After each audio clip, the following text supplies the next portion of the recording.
next pair of approaches that we'll present here is the top-down versus bottom-up approach. The top-down approach provides aggregate values for cities.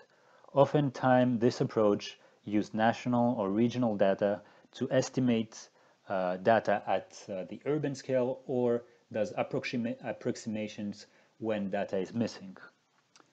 On the other side, the bottom-up approach uses on-field measures and surveys that are specific to a certain type of a city.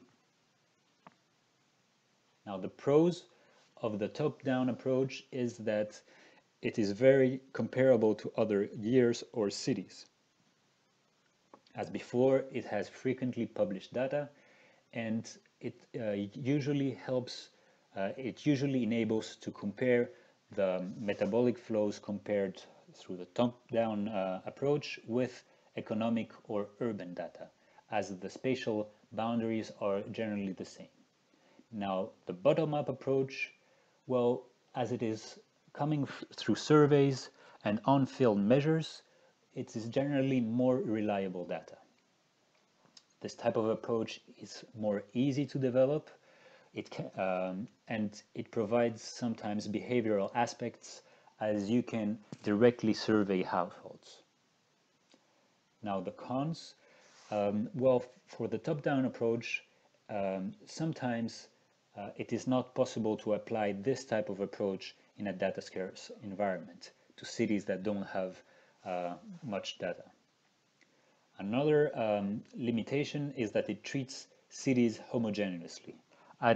As it is top-down, it provides a homogeneous value for the entire city and considers that the entire city works in the same way.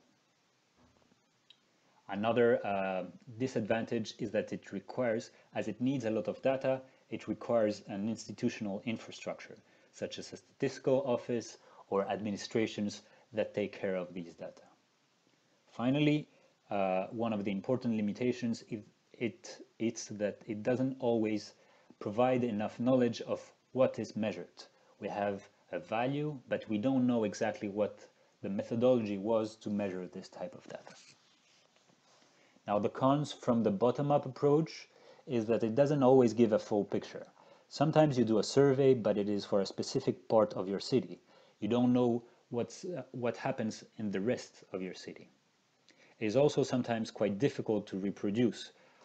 You might have one survey, and in another year, because your sample is different, you have other answers, but the answers from the two surveys are not comparable. Now, the last and perhaps most important disadvantage of the bottom-up approach is that it is very time-consuming. You need to go out there and you need to take measures and you need to reproduce these measures all of the time. So this can really hinder taking the bottom-up approach.